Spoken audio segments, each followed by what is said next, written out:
नमस्कार, अपना उत्तर प्रदेश लेकर मैं हूं आपके साथ संदीप निरंजन सरकार। खबर लखनऊ से है, जहां संसद में 5 दिनों के विशेष सत्र में आज दूसरा दिन रहा और आज का सदन देश की महिलाओं के नाम रहा। 128 संविधान संशोधन बिल यानी कि नारी शक्ति वंदन विधेयक पेश किया गया है। इसके मुताबिक अब लोकसभा और राज्यसभा या विधानसभा में महिलाओं की भागीदारी बढ़ेगी और 33% रिजर्वेशन लागू किया जाएगा। इस फॉर्मूले के मुताबिक अगर देखा जाए तो लोकसभा की 543 सीटों में से 181 सीट महिलाओं के लिए आरक्षित होगी, जहां राजधानी लखनऊ में इसे लेकर 10 90 चौराहे पर सैकड़ों की तादाद में महिला एकत्रित होकर उन्होंने बिल का समर्थन किया और जश्न मनाया।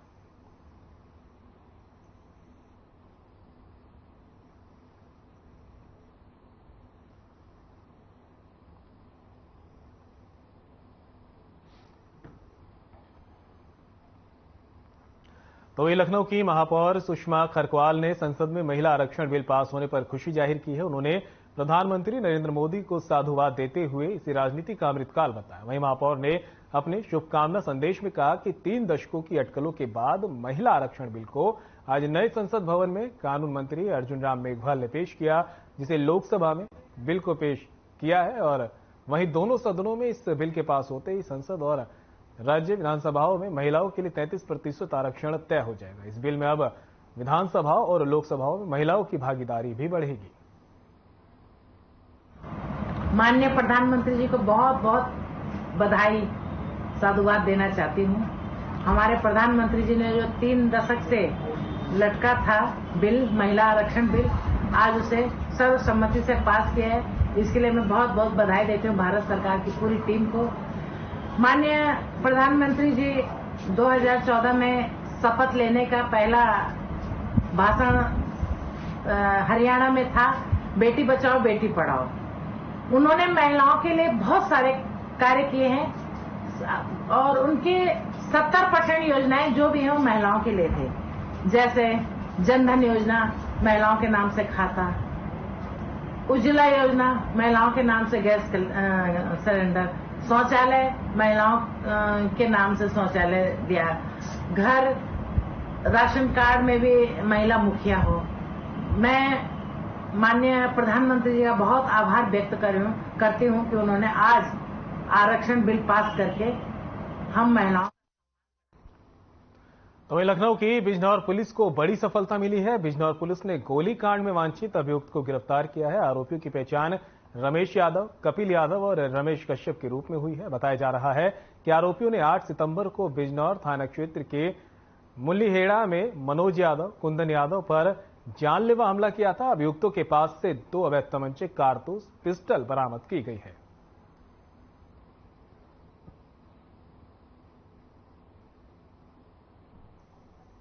दिनांक 8 सितंबर 2023 को थाना क्षेत्र बिजनौर में एक सूचना मिली थी कि एक ग्राम मुल्लाही खेड़ा है, वहाँ पे मनोज यादव के आवास पे, जहाँ उन्होंने एक ऑफिस बना रखा है, वहाँ पे मनोज यादव को और कुंदन यादव को किसी ने जानलेवा हमला करके उन पर गोली चला दी है। इस सूचना पे सभी उच्च अधिकारीगण और थाना बिजनौर की पुलिस मौके पर गए थे। मजरूबों को इलाज के लिए भर्ती कराया गया था अस्पताल में, जहाँ पे जो कुंदन यादव थे मजरूब, उनके द्वारा एक लिखित तहरीर दी गई थी नामजद। उन्होंने सुमित यादव, विशंभर और विनोद यादव के खिलाफ नामजद तहरीर दी थी कि ये हमारे ऑफिस में आया और इन्होंने हम पे जानलेवा हमला कर दिया। तफ्तीश के दौरान पुलिस द्वारा 3 टीमें बनाई गई थी अलग अलग। इसमें हमारी सर्विलांस की टीम और थाना बिजनौर की टीम और कैमरा वगैरह वाली टीम्स भी थी। आज इस क्रम में थाना बिजनौर की। तो इस बीच लखनऊ से बड़ी खबर सामने आ रही है। सामुदायिक स्वास्थ्य केंद्र में मरीजों की भीड़, रहस्यमय बुखार से लोग हो रहे परेशान। डेंगू के 6 मरीज अस्पताल में हुए भर्ती। अस्पताल की ओपीडी में मरीजों की बड़ी संख्या। सिसेंडी गांव में डॉक्टरों को कैंप करने की जरूरत। तो बड़ी खबर आपको लखनऊ से बता रहे हैं, जहां पर सामुदायिक स्वास्थ्य केंद्र में मरीजों की भीड़ अब जो है और बढ़ गई है।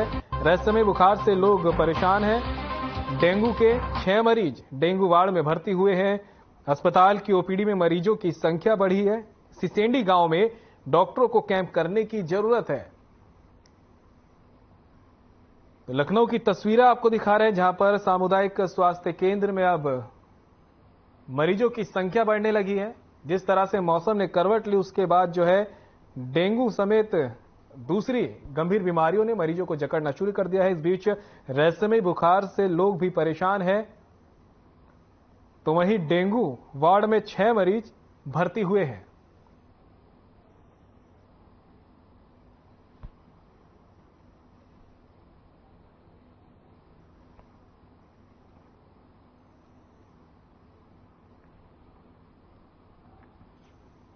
तो वहीं लखनऊ के इंदिरा नगर में एक युवक द्वारा असलहे का प्रदर्शन किया गया। दरअसल आरोपी युवक का नाम राजन पंडित है, जो इससे पहले भी जेल जा चुका है, लेकिन एक बार फिर राजन पंडित के द्वारा तमंचे पे डिस्को करते फायरिंग की गई है। वहीं फायरिंग का वीडियो भी अब वायरल हुआ है।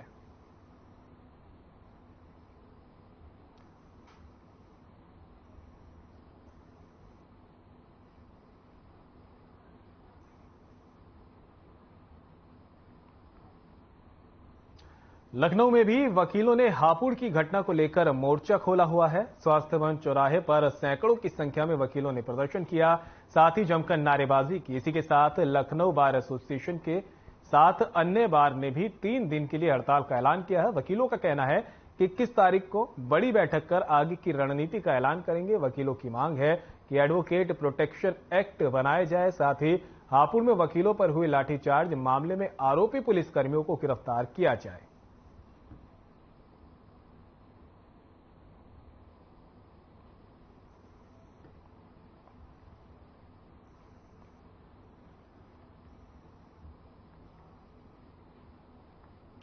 तो एक खबर अब पीलीभीत से है, जहां पीलीभीत में संजीव प्रताप को फिर से बीजेपी का जिलाध्यक्ष बनाया गया है, जिसको लेकर बीजेपी कार्यकर्ताओं ने कई जगहों पर संजीव प्रताप का गर्मजोशी के साथ स्वागत किया। तो वहीं पीलीभीत में सहकारिता विभाग की ओर से चलाए जा रहे सदस्यता कैंप में भी जिलाध्यक्ष ने हिस्सा लिया है। इसके साथ ही जिलाध्यक्ष ने मुख्यमंत्री आवास योजना के तहत ग्रामीण क्षेत्रों में दिव्यांगों को स्वीकृति पत्र भी वितरित किए। साथ ही कुछ दिव्यांग दंपत्ति की शिकायतों के जल्द निपटारे के लिए संबंधित अधिकारियों को निर्देशित भी किया।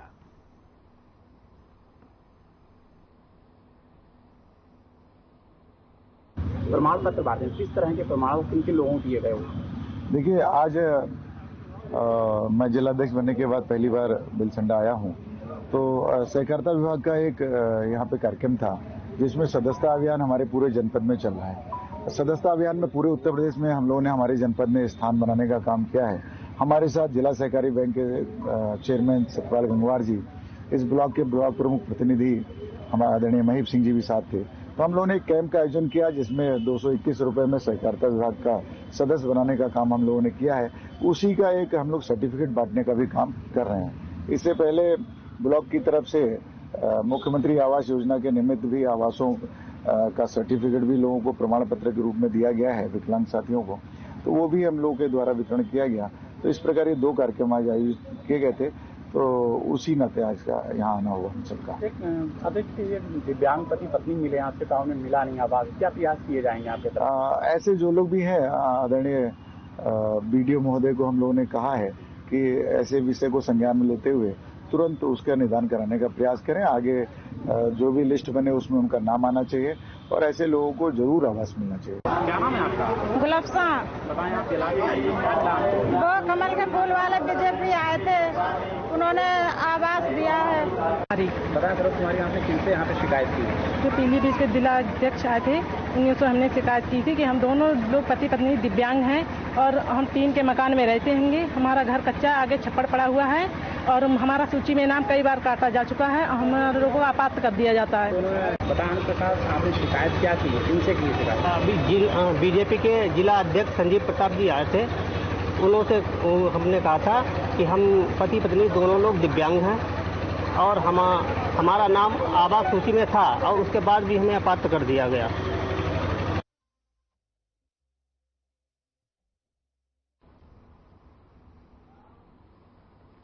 फिलहाल रुक रहे हैं छोटे से ब्रेक के लिए, जल्द होंगे हाजिर।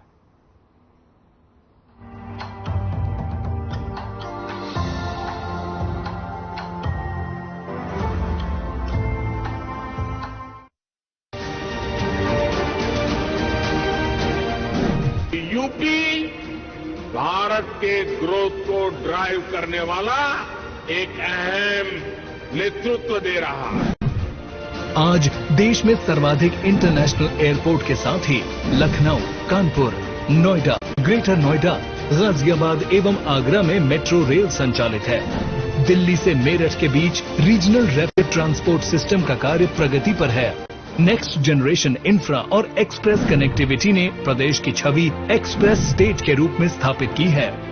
Ease of doing business ranking में अचीवर स्टेट उत्तर प्रदेश के औद्योगिक परिवेश को नया स्वरूप मिला है। विगत 6 वर्षों में प्रदेश की अर्थव्यवस्था और प्रति व्यक्ति आय दोगुनी से अधिक बढ़ने से नए भारत का नया उत्तर प्रदेश $1 ट्रिलियन इकोनॉमी बनने की ओर तेजी से अग्रसर है। सक्षम प्रदेश उत्तर प्रदेश।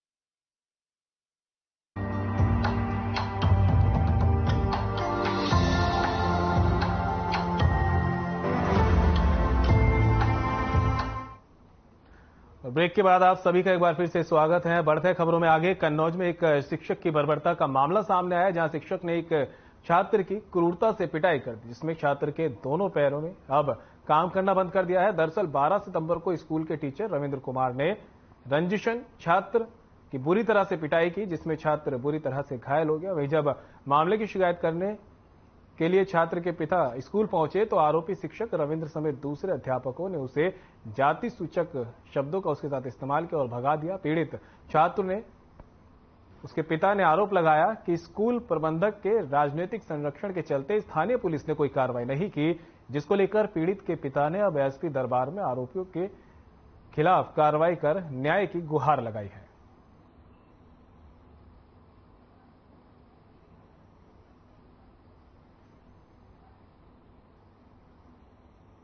बच्चे को मारा है, उसलिए दिखाने आए थे।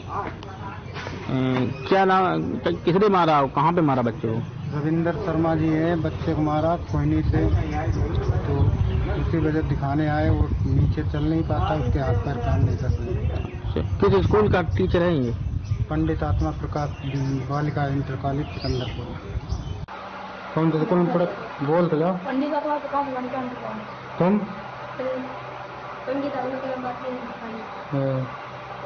कैसे मारो? पहले 9 मैंने 8-10 घूसा मारे। कौन सर ने मारो? अब सर का नाम रविंद्र शर्मा मारो कि सिकंदर।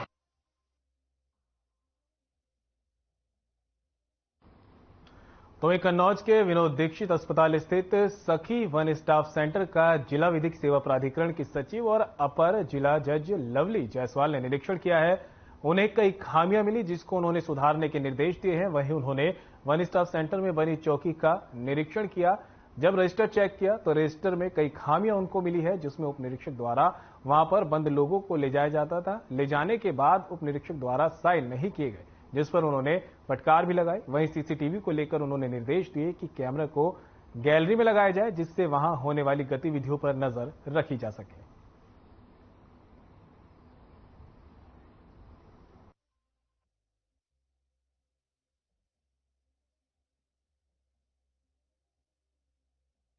कमियों में वन स्टॉप सेंटर पर इनकी यहाँ पुलिस रिपोर्टिंग चौकी है, जिसमें कि किसी अपराध से संबंधित जो पीड़िता होती है उसको अस्थायी तौर पर आश्रय दिया जाता है। वहां पर मैंने ये कमी देखी कि इनका जो पीड़िताओं का जो रजिस्टर है उसमें जो मामले के संबंध में विवेचक है उनके द्वारा कभी हस्ताक्षर नहीं किया जा रहा है, जिससे ऐसा स्पष्ट होता है कि किसी भी जो भी 63-66 के जो अपराध होते हैं उसकी जो पीड़िता होती है, जिसको कि जब तक कि न्यायालय उनके अभिभावकों को सुपुर्द नहीं करती तब तक वो उस मामले के विवेचक की कस्टडी में होती है।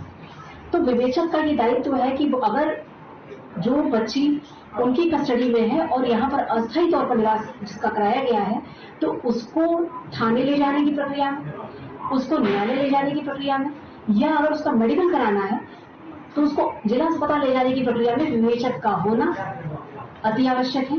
और उन रजिस्टर पर जिस दिन वो विवेचक उस पीड़िता को ले जा रहा है कहीं के लिए भी, तो उस रजिस्टर में विवेचक के हस्ताक्षर होना अनिवार्य है। जबकि मैंने एक चीज ये देखी कि 29 अगस्त 2022 से ज्यादा पॉइंट्स होंगे, उन्हें कॉप ऑफ द मंथ की उपाधि से सम्मानित किया जाएगा।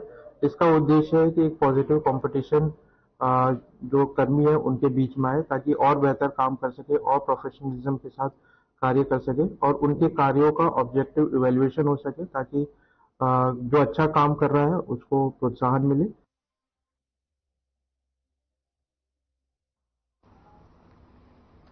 कन्नौज में भारतीय किसान यूनियन बलराज गुट ने एसपी ऑफिस परिसर में प्रदर्शन किया है। भाकियू नेता अवधेश सिंह पर दर्ज किए गए मुकदमे को झूठा बताते हुए निरस्त करने की मांग की गई है। भाकियू नेताओं ने एसपी को इसके खिलाफ ज्ञापन भी सौंपा। वहीं भाकियू जिलाध्यक्ष ने कहा कि उनके खिलाफ सुधीर कुमार ने साजिश के तहत मुकदमा दर्ज कराया। साथ ही अवधेश सिंह ने यह भी कहा कि उनके खिलाफ किया गया केस वापस नहीं लिया गया और आरोपियों के खिलाफ कार्रवाई नहीं की तो अनिश्चितकालीन धरना दिया जाएगा।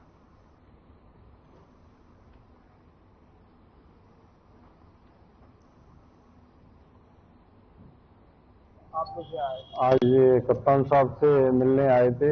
एक हमने मुकदमा लिखाया था 625/22 भूमाफियाओं के खिलाफ, जो मेरी पैतृक जमीन थी उस पर फर्जीवाड़ा करके उन्होंने अपने लड़के के नाम दान प्राप्त कर दिया, जिसमें हमने 420, 467, 468, 471 का मुकदमा लिखाया, जिसमें अदालत ने एनबीडब्ल्यू वारंट जारी कर दिए। एनबीडब्ल्यू वारंट जारी होने के बावजूद मैं थाना शिवराम में मिला, कोतवाल साहब से कहा हमने कि वारंट है सर, इन्हें गिरफ्तार करिए। कोतवाल साहब ने कहा कि नहीं, मैं गिरफ्तारी नहीं कर सकता हूँ। उसके बाद मैंने कप्तान साहब से मिला आकर कप्तान साहब से कहा तो उन्होंने। और फिलहाल रुक रहे छोटे से ब्रेक के लिए, कहीं मत जाइएगा, जल्द होंगे हाजिर।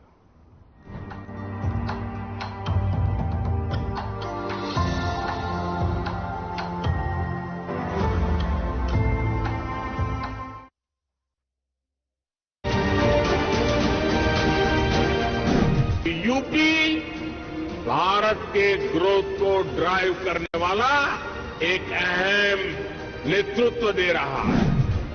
आज देश में सर्वाधिक इंटरनेशनल एयरपोर्ट के साथ ही लखनऊ, कानपुर, नोएडा, ग्रेटर नोएडा, गाजियाबाद एवं आगरा में मेट्रो रेल संचालित है।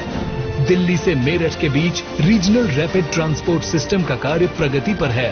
नेक्स्ट जनरेशन इंफ्रा और एक्सप्रेस कनेक्टिविटी ने प्रदेश की छवि एक्सप्रेस स्टेट के रूप में स्थापित की है।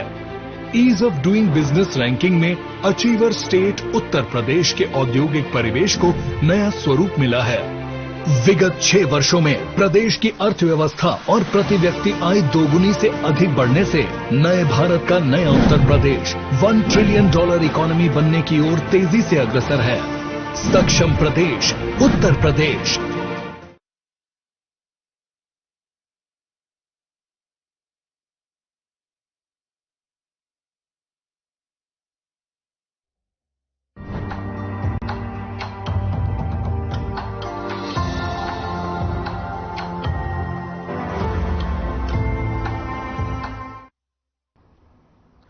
ब्रेक के बाद आप सभी का एक बार फिर से स्वागत है। बढ़ते खबरों में आगे कानपुर से।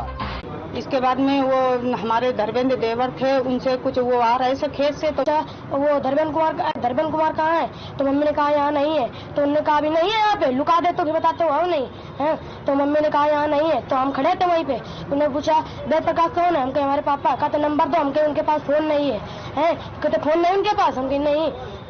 तो कहते फोन नंबर दो ना, अभी तुमको मारेंगे। है तो हमने कहीं नहीं है उनके पास फोन। घंटा मारा, फिर कहते चल तुझको थाने में बंद कर देता हूँ।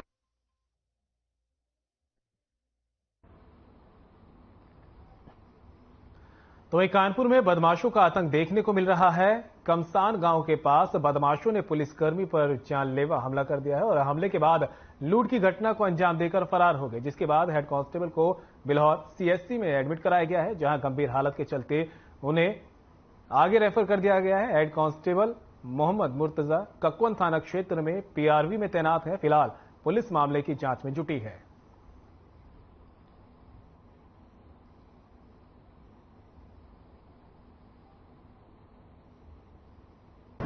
बीती रात में थाना ककवन क्षेत्रांतर्गत पीआरवी पर तैनात एक head constable Mohammad Murtaza duty के बाद सादे वस्त्रों में अपनी निजी मोटरसाइकिल पर बिल्हौर गए थे खाना खाने के लिए। वहां पर उनके साथ उनके 2 अन्य मित्र भी थे जो सिविलियन हैं। इनके द्वारा ये थाने पर सूचना दी गई है कि जब वो खाना खाकर बिल्हौर से लौट रहे थे तो करीबन समय 10:30 बजे रात में कमसान गांव के राहुल कुमार और विशाल यादव इन लोगों ने इनके साथ लाठी डंडे के साथ मारपीट की और इसकी वजह से जो मृतक है वो उसके द्वारा शराब का सेवन करके कुछ गाली गलौज जो है वो किया जा रहा था, जिसमें पप्पी नाम की एक महिला है जिनके यहाँ गाली गलौज टाइप का। तो वहीं लखनऊ में सीएम योगी आदित्यनाथ ने 1359 आंगनबाड़ी का लोकार्पण, शिलान्यास और 171 बाल विकास परियोजना कार्यालयों का शिलान्यास किया है। विभागों की प्राथमिकता, जैसे आज के दिन पे बजट की कमी नहीं, हर ग्राम पंचायत के पास निधि है, हर क्षेत्र पंचायत के पास निधि है, हर जिला पंचायत के पास भी निधि है, हर नगर निकाय के पास भी पैसा है, विधायक निधि में भी पैसा है, सांसद निधि में भी पैसा है, उद्योगों में सीएसआर की निधि है। इन सभी को अगर हम जोड़ करके मिशन मोड पर इस कार्यक्रम को आगे बढ़ा दें तो हर आंगनबाड़ी का अपना अपना स्वयं का भवन हो सकता है, हर बाल विकास विभाग का अपना एक भवन हो सकता है, अच्छा भवन। फिलहाल बुलेटिन में मेरे साथ इतना ही, दीजिए इजाजत, नमस्कार।